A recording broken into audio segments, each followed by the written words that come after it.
네, 안녕하십니까. 세무사빠의 세금 이야기. 오늘 살 법은 세법의 기초 부분은 수정신고, 경정청구, 기한후 신고에 대해서 살펴볼까 합니다. 우선적으로 이제 수정신고부터 살펴볼 것인데요. 결국 그 이 세 가지는 정상적으로 과세표준 신고 기한까지 신고가 되지 않았다는 것을 전제하는 거죠.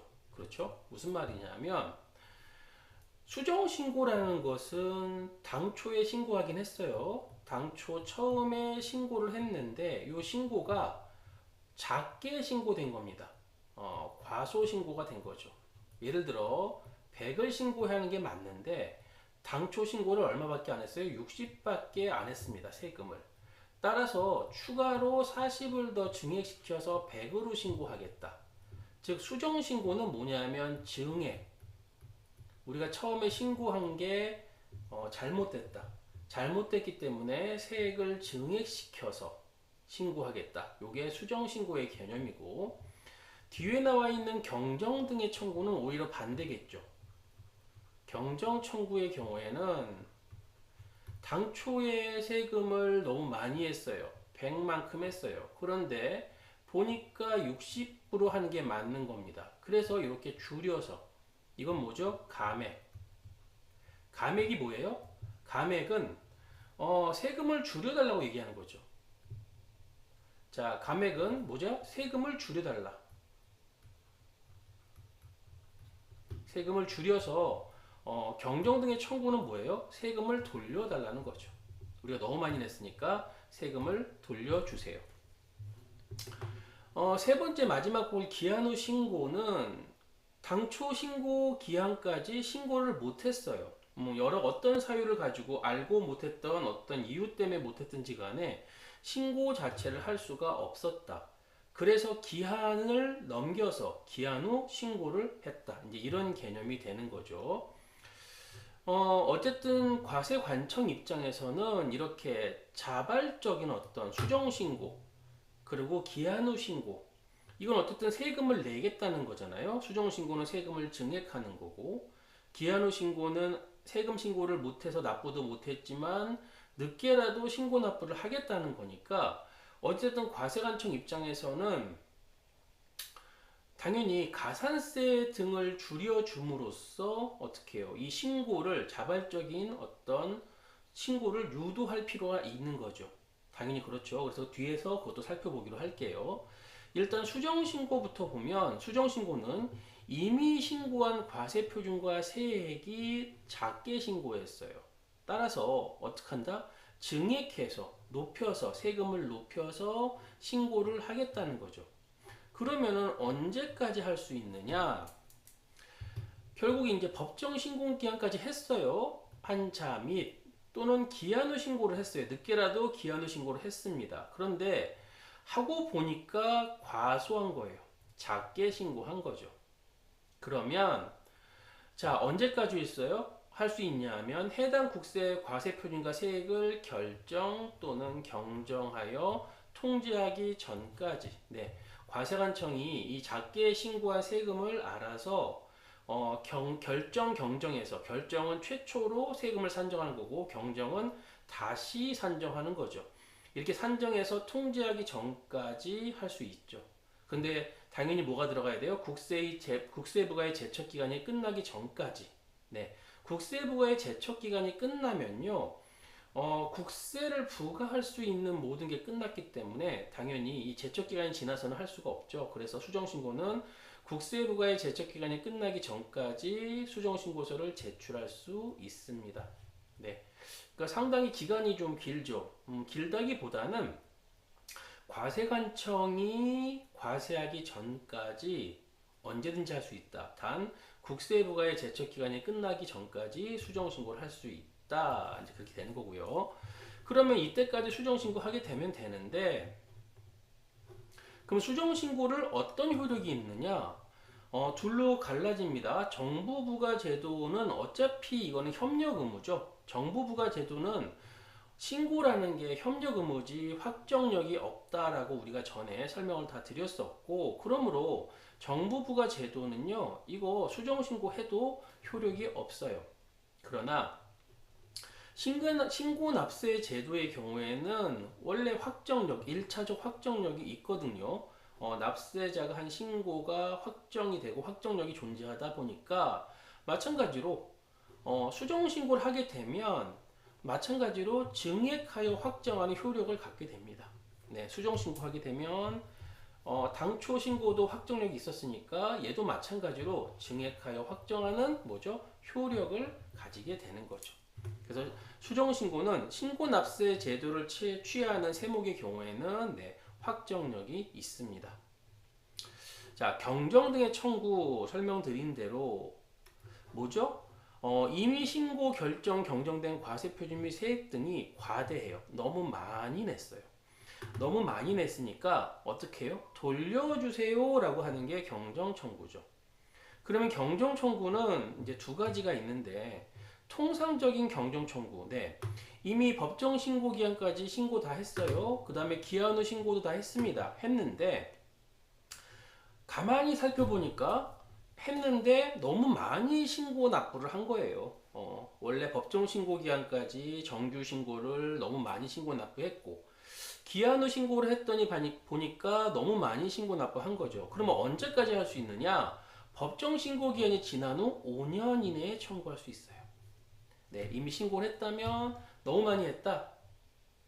자, 이 5년이 지나면 더 이상 할 수가 없어요. 왜 그러냐면 경정 청구라는 권리가 주어졌잖아요. 그렇죠? 이 권리가 주어졌을 때는 이 법이라는 것은 이 권리를 마음껏 쓰라고 해놓은 거죠. 향유해야죠. 근데 권리를 깔고 앉아서 더 이상 행사하지 않는다면 더 이상 법도 보호해줄 필요가 없죠.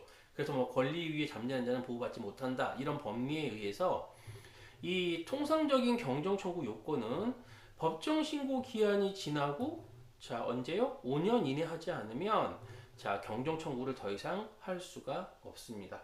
네, 그래서 이 5년은 좀 기억을 하셔야 되고 이게 이제 일반적으로 이제 과대 신고했다 이제 그런 얘기고요. 후발적 사유에 의한 게 있을 수 있어요. 후발적 사유. 후발적 사유는 뭐냐 하면 나중에 어떤 사유가 발생을 한 거죠. 그렇죠. 법정 신고 기한과 제출한 자, 그 다음에 결정을 받았는데 후발적 사유가 발생했을 때로부터 청구 결과에도 불구하고 그것을 안날로부터 3개월 이내에 할 수 있다. 이거는 안날로부터 3개월이니까 5년이 지나도 할 수 있는 거죠. 안날로부터 3개월 이내에 이걸 청구할 수 있으니까 그 뭐죠? 그 사유가 발생한 것을 안날로부터 결국 후발적 사유가 발생하게 되면 이것을 3개월 이내에 할 수 있다. 그렇죠? 당연히 그럴 수밖에 없겠죠. 후발적 사유라는 것이 뭐 5년 이내에 발생한다고 그런 게 아니니까 5년 이후에도 발생할 수 있기 때문에 보니까 뭐죠? 최초 신고 결정 또는 경정에서 과세 표준 및 세액의 계산의 근거가 된 거래 또는 행위 그에 대한 국세 기본법에 따른 심사 청구, 심판 청구에 대한 결정이나 소송의 판결에 의해 다른 것으로 확정되었을 때, 네.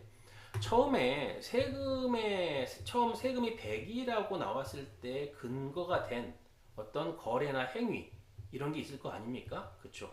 이것들이 조세 불복 절차, 심사 청구, 심판 청구에 의해서 바뀌었다.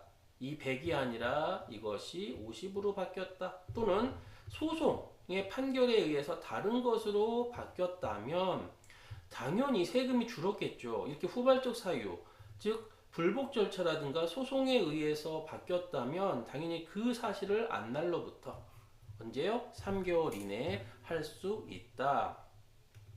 그렇죠. 그러니까 그때는 뭐 5년의 제한을 안 받는 거죠. 또 뭐죠? 소득이나 그 밖의 과세물권의 귀속을 제3자에게로 변경시키는 결정이나 경정. 네, 귀속이 바뀌었다. 이것도 후발적 사유죠. 또는 국가 간의 조세 조약이 자, 바뀌었어요. 상호 합의가 국가 간의 조세 조약의 상호 합의가 바뀌었다. 이럴 때도 할 수 있죠. 또는 결정 경종으로 인해서 연동된 다른 세목이나 다른 과세 기간의 과세 표준과 세액이 자, 또 바뀌었다.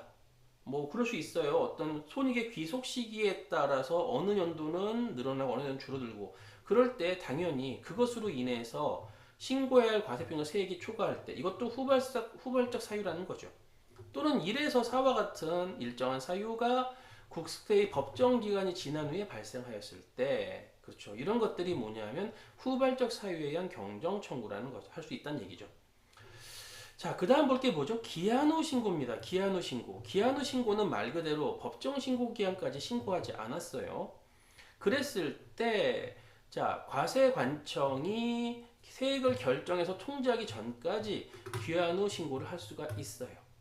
근데 이 기한 후 신고는요, 이미 신고 기한이 지났기 때문에 납세함을 확정하는 효력은 없습니다. 없고, 관할 세무서장은 신고를 하게 되면 신고일부터 3개월 이내에 자, 그거를 받아들인다, 결정, 경정, 이런 사항들을 신고인에게 통지해야 합니다. 결국 기한 후 신고는 하더라도 효력은 없어요. 신고의 효력은 존재하지 않는다. 그러면 자, 이런 가산세의 감면, 결국 이제 신고 불성실 가산세 등이 이제 감면이 되는 거죠, 대상이. 신고를 못했어요. 신고를 제대로 못했는데, 그래도 빨리 캐치해서 수정 신고를 하겠다. 그러면은 신고 불성실 가산세 등이 감면이 되는데, 법정 신고 기한이 1개월 이내에 있다. 무려 90%나 감면해 주죠.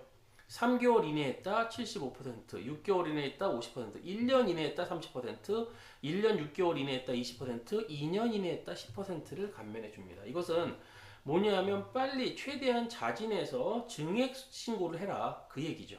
유도하는 겁니다. 기한 후 신고도 마찬가지입니다. 법정 신고 기한이 지났는데 1개월 이내에 했다 50%, 3개월 이내에 했다 30%, 6개월에 했다 20% 이거를 감면해 주겠다. 그러므로 빨리빨리 신고를 해서 유도하는 방식이죠. 그렇죠. 그래서 정리를 하면 수정 신고는 증액, 당초 신고를 했을 때 세금을 너무 작게 냈기 때문에 그것을 높여서 증액해서 할 때 수정 신고. 당초 세금을 너무 많이 냈다. 돌려주세요가 경정 등의 청구죠. 그렇죠? 감액 신고가 경정 등의 청구. 당초 신고를 못했다. 그게 기한 후 신고입니다. 수정 신고가 됐건 기한 후 신고가 됐건 이렇게 빨리빨리 하게 되면 신고 불성실 가산세의 감면이 존재하게 된다. 네, 이렇게 정리하면 될 것 같습니다.